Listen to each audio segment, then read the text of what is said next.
Hinduja finance company से परेशान युवक, आमरण अनशन पर बैठा अनूपगढ़ निकटवर्ती गांव पतरोड़ा युवा गुरदीप सिंह हिंदुजा लीलैंड फाइनेंस कंपनी से परेशान होकर उसके कार्यालय के सामने बुधवार को प्रातः 10 बजे आवरण अनशन पर बैठ गया। मामले के अनुसार हिंदुजा लीलैंड कंपनी से 43,000 उधार लेकर 2015 में एक बाइक खरीद 21 मार्च 2017 तक सभी किस्तों का अग्रिम भुगतान करते हुए खाता क्लोज कर दिया। इसके बावजूद हिंदुजा फाइनेंस कंपनी ने कोई भी बकाया न होते हुए भी सिविल को 430 बकाया दिखाकर बिल्कुल डिफॉल्टर बता दिया। अनशनकारी ने बताया कि सभी तरह के बकाया अग्रिम जमा करवाकर खाता क्लोज कर दिया गया। इसके बावजूद फाइनेंशियल संस्थानों में हिंदुजा लीलैंड ने मेरी छवि खराब करते हुए सिविल को विलफुल डिफॉल्टर दिखा दिया, जिसका मुझे 5 सालों में काफी आर्थिक नुकसान झेलना पड़ा। इसी से परेशान होकर मैं आज मरने के लिए उनके गेट के आगे 5 सूत्री मांगों को लेकर आमरण अनशन पर बैठ गया हूँ। गुरुवार दोपहर तक समाधान नहीं हुआ तो कार्यालय की तालाबंदी की चेतावनी दी है। शाम तक 3 दौर की वार्ता में सहमति नहीं बनी। ब्यूरो रिपोर्ट, अनूपगढ़ ज्योति न्यूज नेटवर्क। सर 2015 में मैंने हिंदुजा लीलैंड फाइनेंस कंपनी से एक बाइक का लोन करवाया था, जिसका 2017 में मैंने फोरक्लोज करते हुए कंप्लीट पेमेंट कर दी। 21 मार्च 2017 को कंप्लीट पेमेंट मैंने इसी ब्रांच के अंदर जमा करवा दी।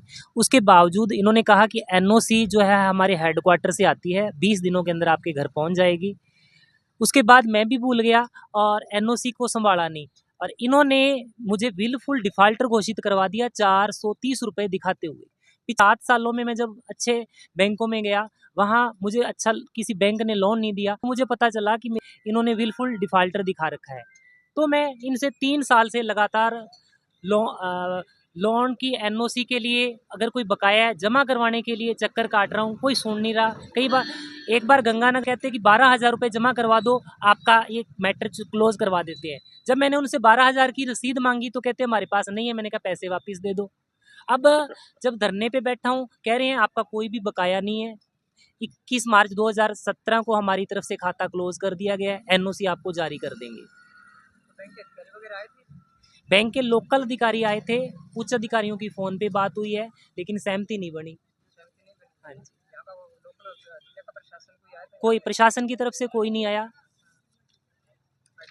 बिल्कुल ना मेडिकल टीम आई है। सुबह 10 बजे हम लोग धरने पे बैठ गए थे। तो अगर आपको प्रशासन वगैरह या बैंक अधिकारी नहीं सुनते थे, आप क्या? सर मैं यहाँ मरने के लिए बैठा हूँ, बैंक से बुरी तरह से परेशान हो चुका हूँ। मैंने अपनी ये लीला यहीं समाप्त करनी है। आपकी मेन मुख्य मांग अब क्या है? मेरी 5 मांगे हैं।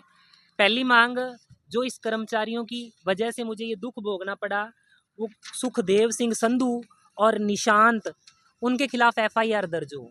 दूसरी,